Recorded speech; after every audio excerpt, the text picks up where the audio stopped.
Always train the best. Make sure you're fit. And when I came in at UNC, I wasn't fit enough. I came from an environment that was not as competitive as it was at UNC, and the players were there. It's also culture. The culture in the US is that it's always about fitness and always about data. They count everything. We don't even think about things they take count of. But the competitiveness and the focus, when you train, you train. There's nothing else. You have focus.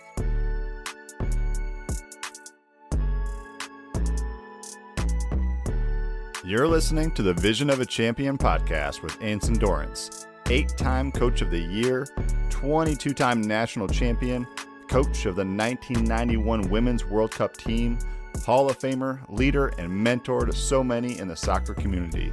On this podcast, Anson brings on players and coaches to discuss what it means to be a champion, the drive, the passion, the desire, and yes, the stories.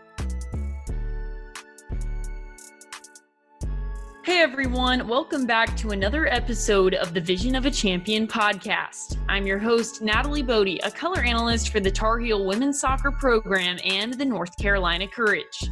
Today's episode of the podcast will be centered around Chapter 8 and go over the different levels of play all the way from youth soccer to the college level. Anson gives a brief description of each level and the benefits of playing at each of those levels. The latter half of this chapter dedicates time to explain specific strategies to help young, talented players develop and reach higher levels of soccer. This includes trying out for the ECNL or a players' development league, playing up to an older age group, or a standout female player joining a men's team. Whether you're about to join a youth national team roster or you just kicked a soccer ball for the first time at a rec game, this chapter has something for you. Our guest for today's episode is Sarina Wiegman, former UNC player and current head coach of the Netherlands women's national team. Sarina is one of, if not the best Dutch female player and coaches ever. As a player, she has won the Dutch Domestic Cup 3 times and won a national championship with UNC in 1989. Her first cap for the Netherlands national team was when she was 17, and she finished with 104 caps when she retired in 2001.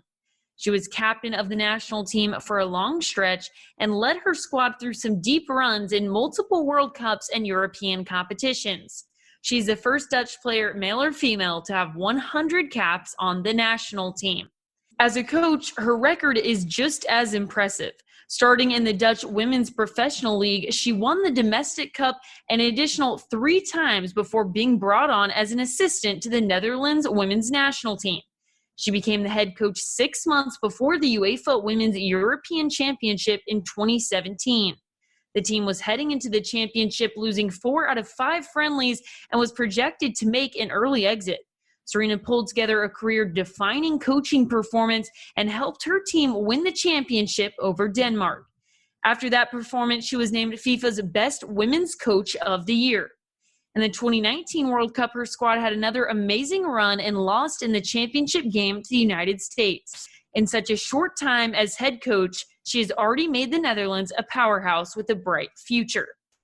We're also joined by Anson Dorrance, who coached Sarina in that 1989 national championship team, plus an additional 21 national championship teams and a World Cup winning team. Anson has been running women's soccer since the 80s, and Sarina Wiegman is the new kid in town who already has had some impressive achievements and is ready to accomplish more. I'm very excited to hear these two dive into the chapter and break down the different levels of soccer. Welcome to you both. Thank you, Natalie.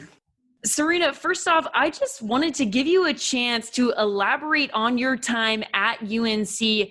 Being an American college student and additionally being a soccer player, of course, under Coach Anson Dorrance. Well, when I came to UNC, I wasn't really prepared. But within a couple of days, I realized that I was in for me, a soccer paradise, that I was in the best environment I could imagine. And I wanted to leave the Netherlands for a long time because there was no recognition for women's soccer. There was no acceptance for women's soccer, so I knew that I wanted to go to the US because I heard that it was really good there. And I think I was really, really lucky to get the opportunity to go to UNC. Although I think Anson and Dino didn't know me that well. They just had some footage from the World Cup the year before, which was the first unofficial World Cup. And we had a chat in China. And I said, well, I would like to come to the US. And then it went on. And I went there and I finally find people that were the same, that were thinking the same as I had. And in Netherlands, I didn't have that. I wanted to experience the same thing. We're into soccer as I was. And in the Netherlands, I was always different because girls didn't play. And girls didn't play as much as I did and didn't love the game. Well, maybe they did love, but they were not allowed to play. So for me, I got in this environment, which was, you know, you were challenged. I always say Anson and Dino because they made you feel so welcome, and they had attention for you, and they were great coaches. So the environment and the family, they created kind of a family thing, which made it for me, like when I went home, I said, this was a soccer paradise. And it changed my life. I was very receptive for all the things at that age. I was 19. I was very receptive of the things. And I think it changed me as a person. And I think it still benefits me in the way I live now and the way I coach. Anson, I want to give you a chance to kind of also elaborate on that story, obviously talking to Serena, recruiting her to come to UNC, and maybe any advice or experience you have for other coaches about, you know, recruiting international players and how the process is different and really making them feel at home. Yeah, well, here's what's interesting. First of all, I loved having Serena with us and then loved following her career. And I don't know if Serena remembers this, but after that World Championship, I was asked to speak in Holland. So I'm there in Holland, and I think Serena remembers this. And I was explaining to all the Dutch coaches that we were basically quantifying technique.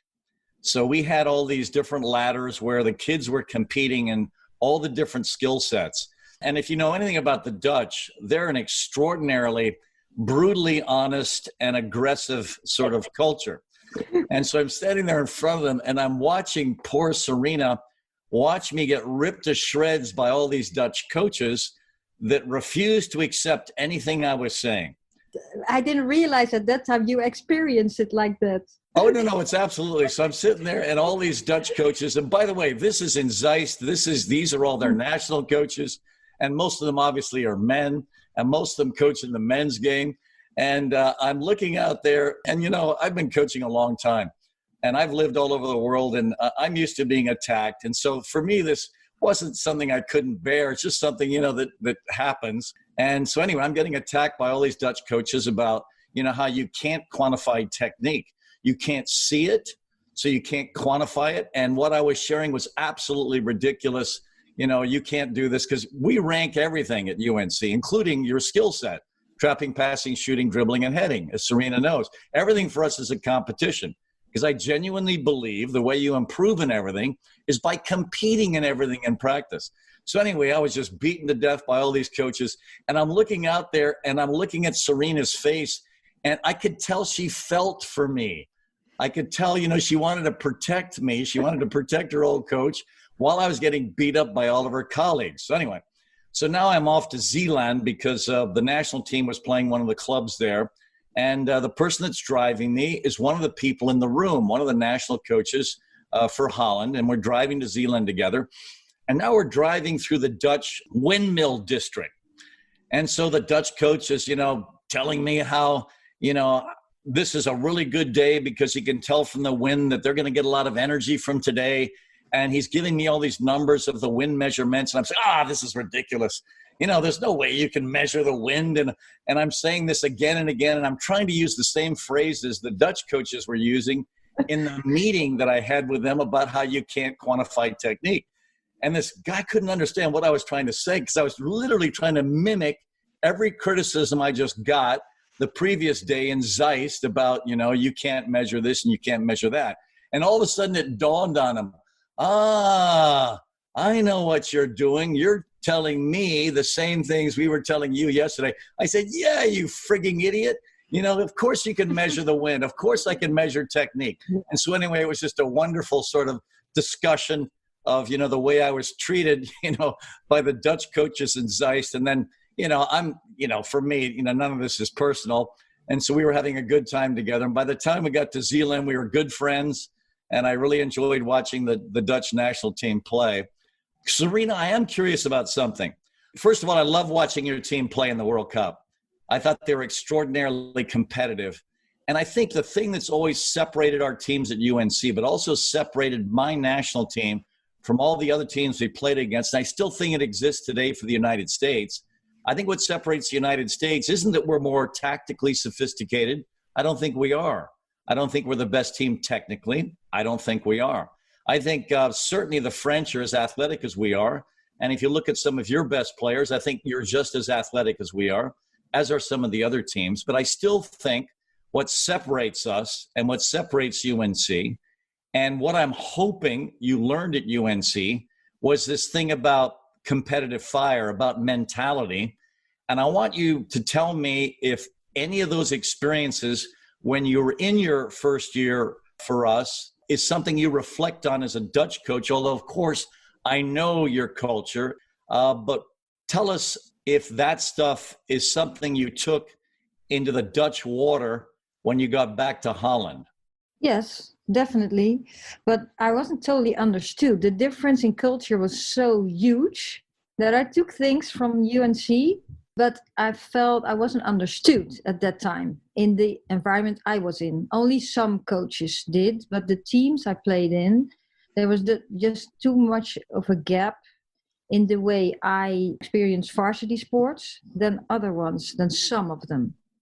What I experienced at UNC in that year was so different from the Netherlands. We weren't there yet. We were like varsity players combined with recreational players. And that doesn't fit at all. So I got really interested in people, in behavior. I was already, but when you get older, you get more aware of things. And when I was at UNC, what I just said, I was very receptive of the things, but I wasn't aware at all times. The awareness came afterwards.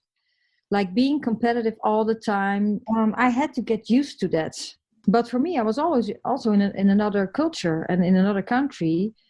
And yeah, I came from my parents' house and I went to UNC and it was so different that it was, and so huge for me that I got so many experiences and so many things that were new for me that it took time for me to get it all in place and get aware of the things.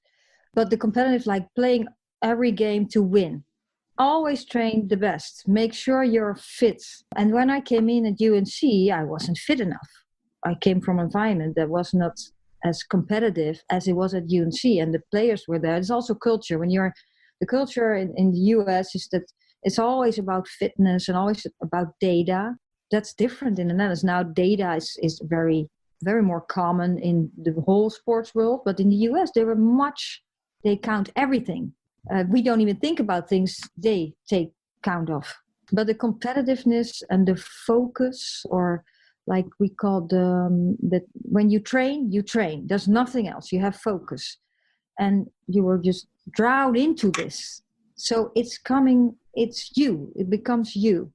And I took that with me. And when I went to the Netherlands, I was, okay, this is what I've experienced now in the US. I went back, I said, this is what I want in the Netherlands. And it took about 20 years.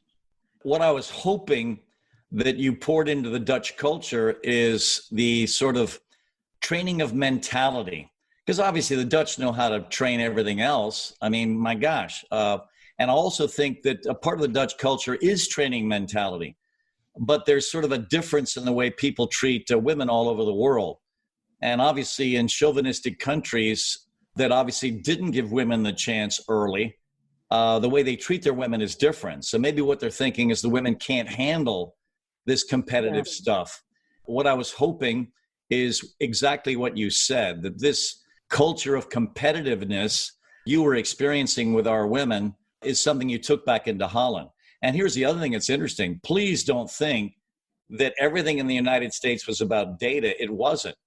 We were about data. No one else was. In other words, please don't think that your experience with us is like the rest of the country. It was not. We were the ones that were doing everything with data. No one else was doing anything with data. You were sort of thinking that, well, this is how America works. No, it's not. That's how we worked. That's what sort of set us apart.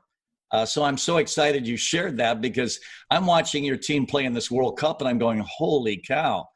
In every line, you guys were competitive as could be. I don't use the word mentality all the time.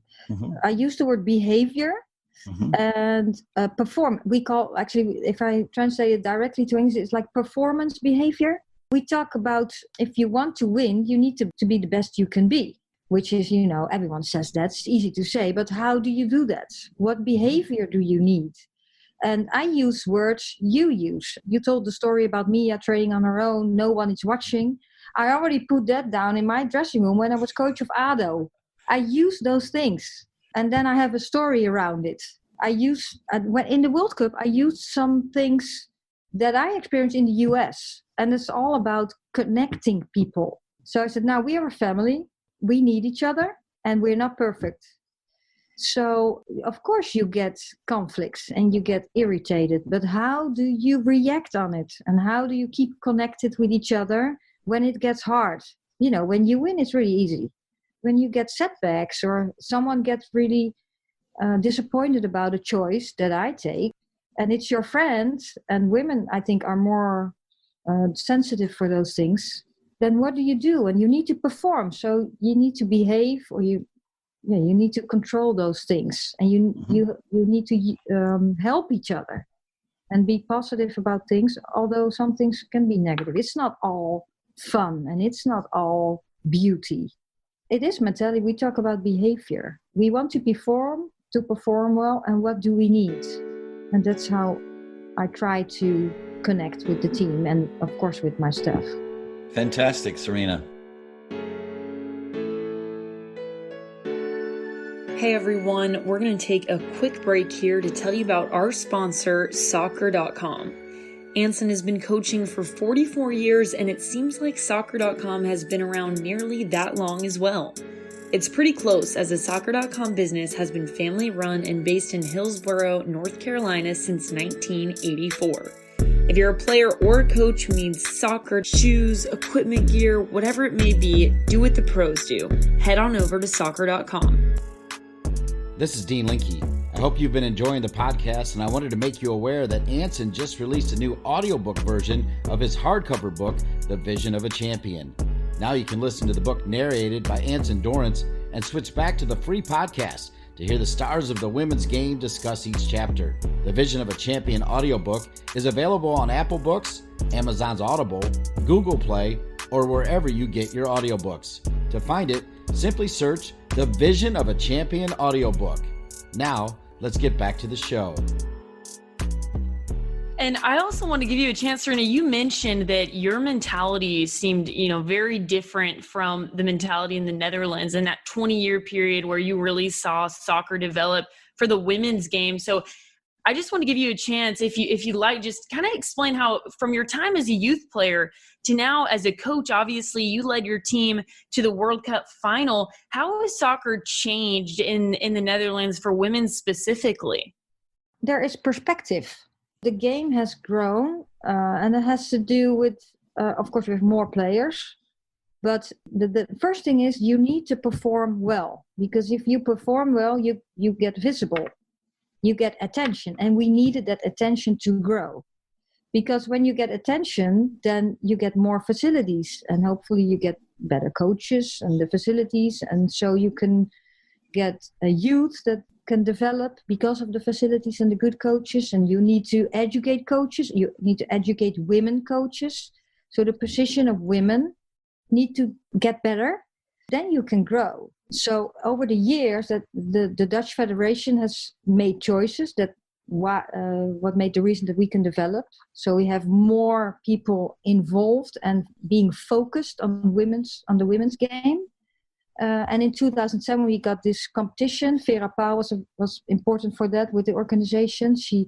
We got a varsity competition. And before when I played, I had to play at 10 o'clock in the morning and a regional. And we didn't even have competition for the whole country. So in a lot of, I think in 25 years, it has grown so much. And we needed that grow, then you need the better structure, you need better facilities, you need better people. Then you get more players, and when you get a better education, then you can grow. And then when you perform, you get visible, and then opportunities come. Anson, I also want to give you a chance if you want to. Obviously, you've helped pioneer the women's game, and it's changed so much since you've seen it. So, how far do you think that the women's game has come, and what else needs to be done, in your opinion, going forward? Well, first of all, obviously, what Serena and her culture has done in Holland is extraordinary.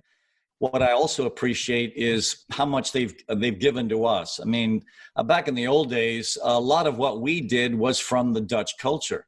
Now you're generalizing, but I think that's what you did, because we came and you did the wheel curver drills. Correct. It wasn't just Corver. It was the Corver stuff, which was our warm-up in the off-season for futsal. We stole that from the Dutch culture, but also we played the Dutch system. We played the 1-3-4-3. And what was interesting as well is another thing I learned when I was being beaten to death in Zeist was when I was talking about my system, I called it the 3-4-3. And one of the Dutch coaches said, well, surely because of the importance of your goalkeeper in your shape, because we had to play with a goalkeeper outside the penalty box, a high goalkeeper, you're not playing a 3-4-3, you are playing a 1-3-4-3. And so while I was over there, as I mentioned, getting beaten to death in Zeist, I was learning some things from the Dutch coaches, that were smashing me around the room. And one of the things I learned was about that you have to include the goalkeeper in any shape, certainly in the way we were playing. So a lot of the ideas I stole were Dutch ideas. Yes, Serena's absolutely correct. We're all in with Corver. And in the off season, Corver for us was everything. It was our warm up the entire time in the off season.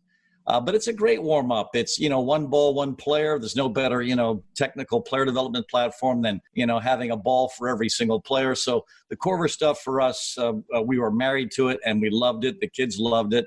And then the Dutch system itself, the, 1-3-4-3 was right out of the Dutch system. Now, even though back then, I think the Dutch played 4 central midfielders, and my shape was the opposite. I had basically wide midfielders. Still, the similarities and the things I stole from the Dutch, and it goes on and on and on. As Serena knows, one of my favorite events is every 3 weeks we would play a 4v4 tournament. Yeah, that's completely out of the Dutch culture. Yeah. And the thing I loved about the 4v4 tournaments is you have every aspect of shape in a 4v4. You've got a penetrating player high, you've got 2 players wide, and you have a supporting player underneath with a goalkeeper. So, and even though it's not really 4v4, if, again, I were in Zeist, I would have to say it's 5v5 because, again, I've ignored the goalkeeper. And so, but you also did it without goalkeeper. We also played without goalkeeper. Yes, we did. Small fields and a wide field. So the different structure of the field made the subjective of the drill clear. What a memory. Serena's absolutely right. We played narrow 4v4s where the most critical thing was penetration. We played wide 4v4s where the most critical element was width. And so Serena's spot on. So we allowed the shape of the field to dictate the tactics of the game. Yeah. And so, the way we taught was by playing. And so a lot of this was right out of the Dutch handbook, and we had learned a lot from them. So I don't want to, pretend that this is just a one-way street. Of course not. We learned a lot from the Dutch. But what was interesting as well, as we, the United States, started to hire the Dutch coaches to impact our culture, an area where I think everyone misses in Europe is the value of the collegiate game in the United States. Because obviously, all over the rest of the world, they're not into the collegiate game because obviously they go straight as a 16-year-old that's a quality player, signs a pro contract pretty soon, and then she's with one of the big clubs in their countries, and that's the route they go. I genuinely think that the trouble with then relying on like a Dutch influence in our girls' player development is they miss this huge opportunity for player development that our universities give our kids. Because what we have is a massive number of players playing at a university level in the United States. So what we have is a huge player pool. Now, are our player pools as good as the top teams in Europe when they bring a 16, 17, 18-year-old? No, they're not. But the number of 17, 18, 19, 20-year-olds that we have playing in college, playing at a high level, is also very good for our national team and pro structure. Sometimes the collegiate game in the United States is undervalued when looked at internationally, so much so that now the interest in the foreign athletes coming to an American college is also at an all-time high, which is sort of counterintuitive when you think that, well, shouldn't they automatically jump into the top teams that they're playing for in Europe? Well, yeah, you can say from a player development perspective, possibly, but the top American colleges not only provide the education, but also a playing experience that I think can continue to contribute to the growth even of the top European players. So I think there's a different route in Holland and in the United States to develop to an elite level. But I still think that we have learned so much from the Dutch. And hopefully with what Serena's talking about, we've shared some of our ideas with them and their structure as well. Serena, I also just want to remark on the fact that, in 2016, you became the first woman to work as a coach at a Dutch professional football organization, period. And then within 3 years, you had your team in a World Cup final. So if you would, just kind of tell me about the experience of becoming that first women's coach, breaking that barrier, and then all of a sudden you make this deep run into the World Cup and kind of what that experience was like for you. Yeah, well, actually, it's a little over-exaggerating. I did the UEFA Pro course. And during that year, I did an internship at Sparta Rotterdam with Alex Pastoor was then the coach. And he was open-minded, which was good for me because the men's game is not very used to women in the game. Well, when there are women in the organizations, they're most or the doctor or the physiotherapist or the manager, but no technical, no coaches. Yeah, he needed to get used to me. That took one day, and then he said, okay, you can come every day.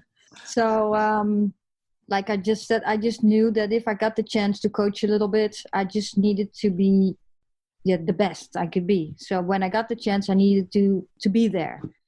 That year was really good to see how the men's game goes, how the organization goes, because I always thought, well, in the men's game, everything's better and higher level, but it wasn't. I was used to that energy. I was used to that standards, and in tactical, it was no problem for me to compete in discussions. Now I needed that to get comfortable with myself or to get confidence in those things. And then I was assistant coach of the Dutch national team. And then at Sparta, they had a problem. One of their coaches got ill and he had to go out for a couple of months. And because I knew everything of the club and the organization, but I can also go with the computer, with the tactics and the video analysis. They said, well, we have been thinking we need someone to help, and it's for a couple of months. We made a list, but there's actually one person on the list, and that's you. So can you please help us?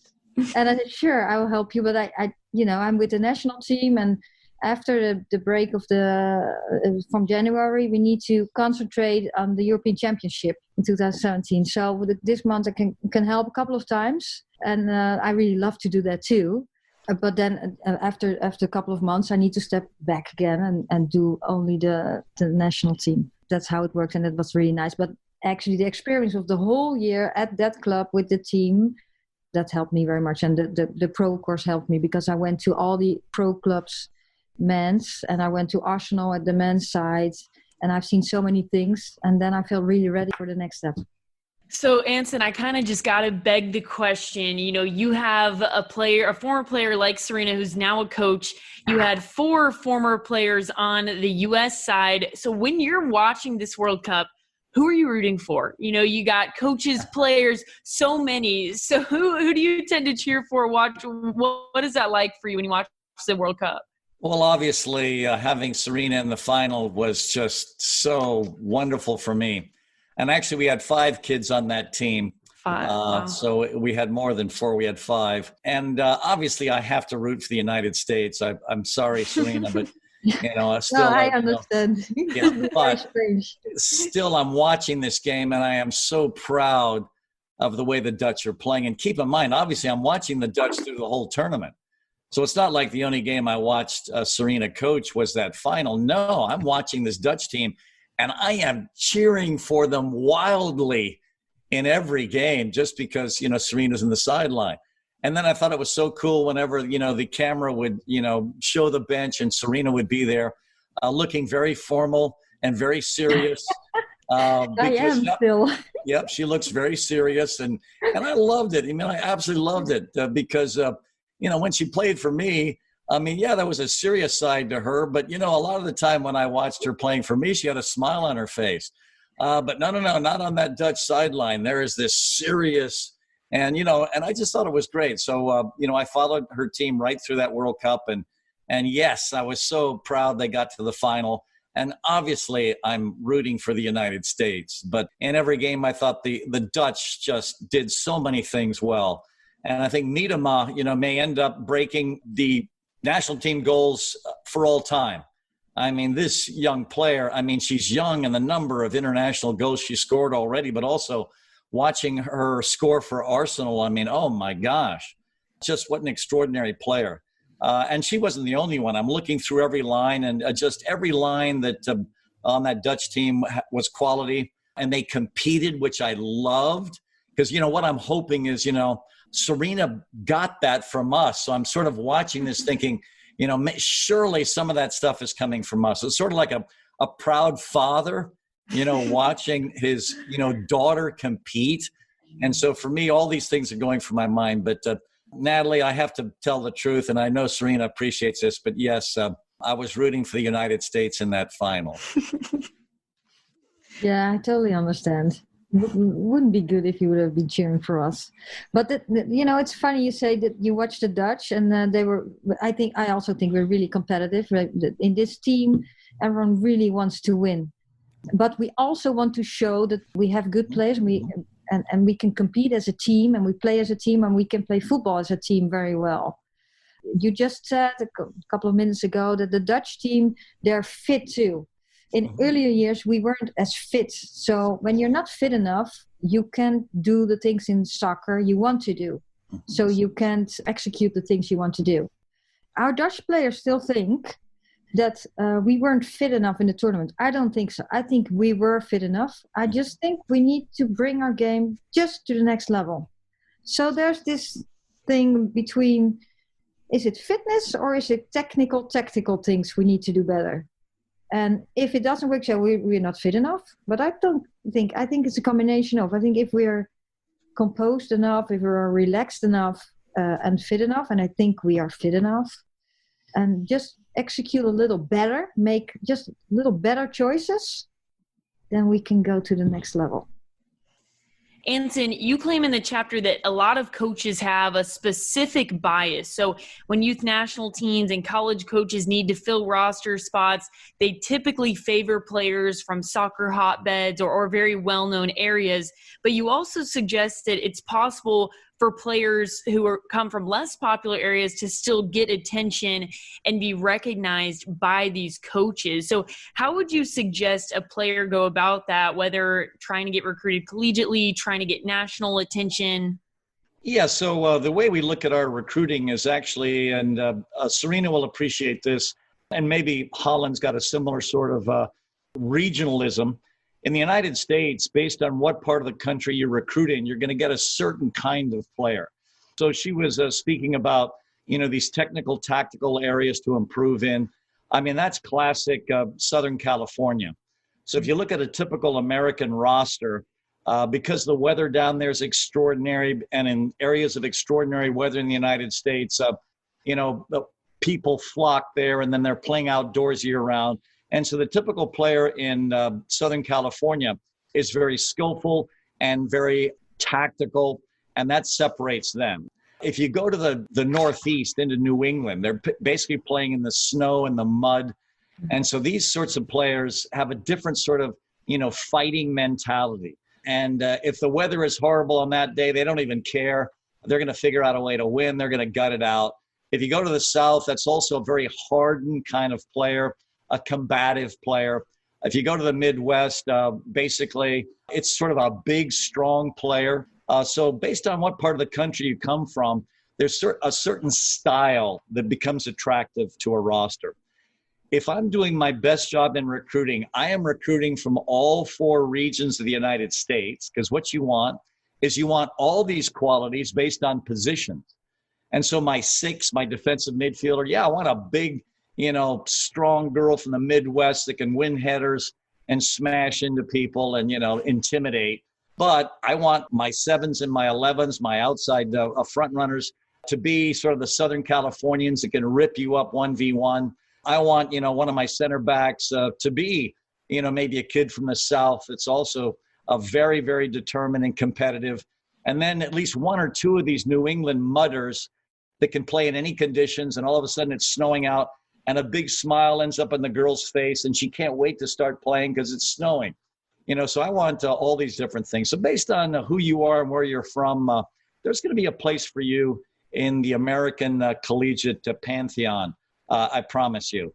And I'm wondering, Serena, is this the case in Holland? Because I lived in Belgium, and there's a complete difference between a Walloon and a Flam in everything.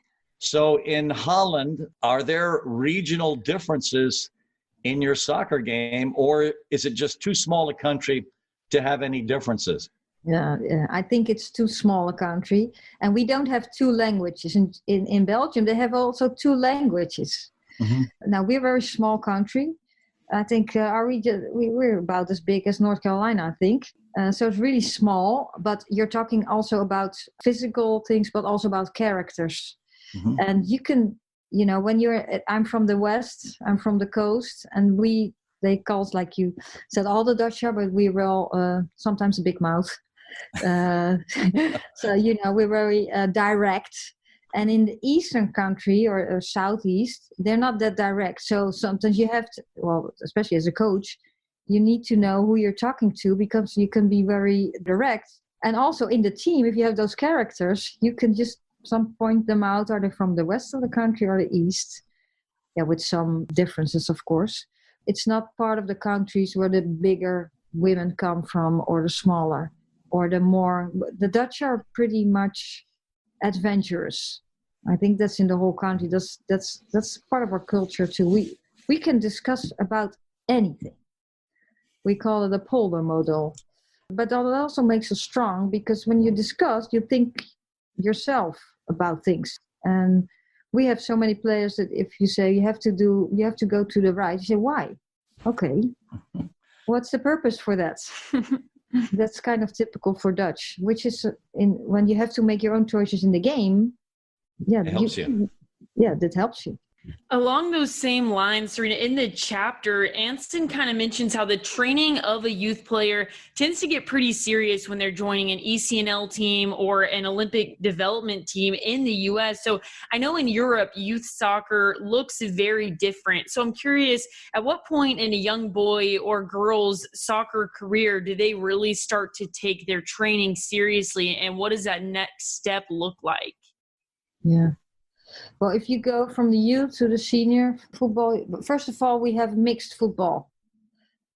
So when I played, it was illegal, and I did it illegally. But now from 6 to 12, it's all mixed. You can have mixed football. And I think that's really good, because boys and girls are kind of the same in their development, in their growth physically. And when you come to the puberty, then the changes come. Physically, but also socio-emotionally. That's when in the beginning of this talk, we were like girls should challenge themselves, and you can compete. And I think I think that's also an advantage of mixed football. Treat the girls just as the same as the boys. I can get really angry when a girl falls, and some say, "Oh, are you okay?" And when a boy falls, you say, "Okay, get up." Treat them the same way. And then from around 11, 12 years, then the Dutch Federation, we have these regional teams. So that's the first time we can get selected or recruited. And then they train sometimes with the federation. Then now some professional clubs, they start training also some younger girls from around 13, 14 years. And they train at their own club team. We don't have a school system we have a club system. So after you go to schools, you go to the club and there you train. So that's totally different than in the US. And then when you're good, you can compete in a selected team from the federation. And from the under 15, we start like as a kind of the national teams. Then we still have mixed paths. So we have girls can play with the boys as long as they want. So if they're in a good situation, they can stay there on a high level. But from around 16 years, you can also go to a women's team in a pro at a pro club, and then you come in this varsity environment, and you have the national teams. So all together, you go to school. Some schools have training sessions, but they don't have a team. So in the morning, like the school that I was a teacher, and my husband is a teacher now, he does those classes. So in the Tuesday and Thursday morning, the girls and boys come in, they train, and then they go to class. And then in the afternoon, sometimes they have a training session with the team, or sometimes with the federation, or sometimes the next day. I know, Anson, the development of some of your players, I've just heard them all say, we played with boys when we were younger, or, something of this sort too. So I don't know if you want to note on, development and the stories you've heard from your girls and how they developed, whether playing with boys or jumping age groups too, because I know that's also mentioned in the chapter. Yeah, so Serena, I appreciate what you said about in Holland, as long as a girl can continue to compete with the boys, she's allowed to play with them. That's fabulous. Yeah. And I wish we had that philosophy in this country. But it's sort of interesting. For that first World Cup, when I was the U.S. women's national coach, the U.S. didn't really put that much money into developing their national team. So we had this philosophy of basically self-coaching. Yeah. And the main platform for self-coaching was playing one-on-one. And who would the girls play one-on-one with? They would play one-on-one against their boyfriends. Yeah. And, of course, Karen Jennings was dating Jim Gabarra. Jim Gabarra was the captain of the U.S. futsal team. This is a great American male player. So when Karen Jennings would come into a camp after playing 1v1 against Jim for the last 3 or 4 months, holy cow, she could beat any of the girls because she'd been playing against Jim the whole time. So for us, we've always endorsed, playing against boys as long as possible. But I loved what you said. I love that you're saying that in Holland, it's actually a part of the philosophy for the girl to play with the boys as long as possible. And I absolutely love that. I am sure that's one reason your culture on the girls and women's side is so good. And I wish we had that in the United States. Yeah, but it keeps, you have to keep working on it. You have to keep telling people at the club teams why we are doing that, and that the development of boys and girls from the age from 6 to around 12 is the same. Now the puberty over the years has come earlier. So, and girls come into the puberty a little earlier. So then changes come, but that's also, especially social, emotionally in the beginning. You have to be aware of that. So you need people that, that are educated in that part, to tell the story, to inform people why we are doing that. Otherwise, you think, okay, we have enough girls. We have 8 girls now, so we can make a team, put them all together. But then you have a girl that is, she just likes to watch a little bit in the game. And you have a girl that's really competitive like we are, or we were. That doesn't fit. You shouldn't play together in a team. You should look at the age, at the ambition, at the talent, and then you bring them together. And when you have just an amount of players, boys and girls, so see it as players, not boys and girls, and you have 30, then you can let them play, but at their own level. And just to wrap up, Serena, I want to give you a chance to kind of describe your transition from player under Anson in the Netherlands to now a national coach of your home national team. And then Anson following Serena, if you want to remark on her career and include any comments you have as well. But Serena, I'd love to hear about the player to coach transition. That's a transition of 30 years. Now, well, I've been interested in coaching and teaching. I wanted to be a teacher when I was 10 years old. So when I was 10, I already said, I'm going to do physical education. So I've always been interested in coaching and working with people. And I really love playing soccer. But I loved all sports. So I did a lot of sports, but always soccer was the first sport. So I did that as long as possible. And when I got pregnant, I had to quit. And in the Netherlands, there was not you didn't earn any money with soccer at that time. So I needed to quit, and I wouldn't have made it anyway. I wasn't good enough anymore, and I wasn't fit enough anymore. So then I went out for just a couple of years. We got 2 kids pretty close to each other. And then after a while, I felt I missed the game. I missed being with the people. So I started playing a little bit, and I started coaching the youth again. Then when I quit playing, I went full time. I quit my job as a physical education teacher because I got the chance to be a professional coach. And in the beginning, I felt like a soccer player. I just wanted to jump in and play, and had so much fun playing. But then you get a little older, and in the beginning, I was a little restless, and now I'm a little peaceful. And I look very serious. I am very serious. Some people think that I don't have fun, but I have a lot of fun coaching.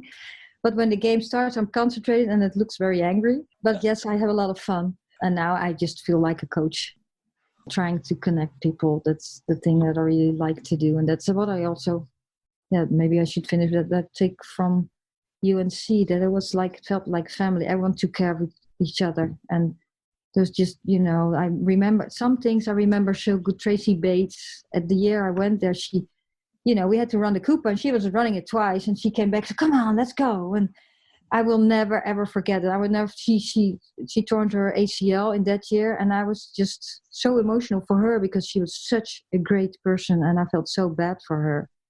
But still, she was positive. And then, that people took care of it. Dino took me for a vacation. Everyone went out for a vacation and said, okay, you by yourself, you come with me, we go to my family. They take care of you. And that's not just coaching. That's just taking care of people. Yeah, Serena, thank you for everything you've shared, because we haven't changed. I mean, for us, it's still about connection. It's about, how you connect with the kids that you're playing alongside of. The philosophy going into the NCAA tournament is still, playing for the people around you. The cliche we use is playing for each other. That's, still the case of, what we believe in. Obviously, we believe in competing, but we believe right at the end of the competition for everyone to still be friends, which in some women's cultures is difficult. It's very difficult to compete. The things you were chatting about earlier, about where you are emotionally, about your growth, and can you compete and still connect with these people following the session? And then the other thing, Serena, you're absolutely right. When we had you on our team for that 1 year, when, of course, you helped us win a national championship, there were smiles on your face. And that's why I love it when they pan the bench, because holy cow, do you look serious during a game. And of course, for me, it's a contrast from what I remember, because I know who you are, and I know you enjoy all of these different things. But of course, there are environments for you to get serious. And I just want you to know, Serena, how all of us are so incredibly proud of you. Please, one of these days, come back, stay with me and Melissa for a couple of days, spend a couple of days with Dino and Wendy, spend a week with us in Chapel Hill. Let us take care of you. Maybe we'll take you to the beach or something as well. But please figure out a way to come back and visit, because we would certainly love to have you come back and see this place again. Thank you so much. That's nice. Well, actually, my daughter, she says, why don't we ever go back there? She's into soccer. Well, here's the idea. Send your daughter to camp. While she's in camp, hang out with me and Melissa and Dino and Wendy, and we'll have a good time while your daughter's in camp for 4 or 5 days, and then take her back to Holland. Because, by the way, Lucy Bronze came to our camp for 3 years in a row before coming to UNC. Oh, so, you did? Yes. Oh, wow. So this will be a route into her ascension onto the Dutch national team. We can be a part of her route in. So, Serena, please come back. Bring your family. You can stay with us. We'd love to have you. So please know our home is open to you. Thank you very much. Well, and if you're in the Netherlands, it's the same for us. You can just always visit us. But such a pleasure to talk to you again. Thank you. Serena, I've enjoyed it. Thank you. A great conversation with you both today, but that was Sarina Wiegman, former UNC player and current Netherlands women's national team head coach. If you like this show, one way you can support our work is to subscribe to this podcast on Apple Podcasts or wherever you listen, and leave us a rating and review as well.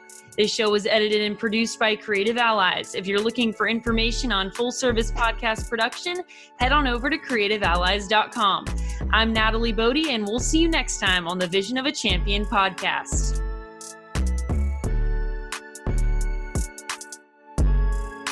Hey everyone, I hope you liked this episode. And I just want to thank all of the people involved in making this happen, and all of our sponsors, including OutofFootball.com.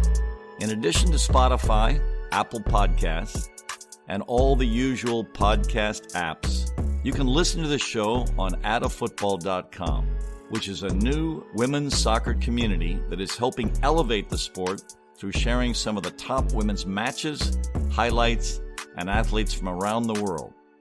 ATA is enabling women's football to shine its brightest, now and for generations of young female footballers to come. So visit OutofFootball.com to learn more.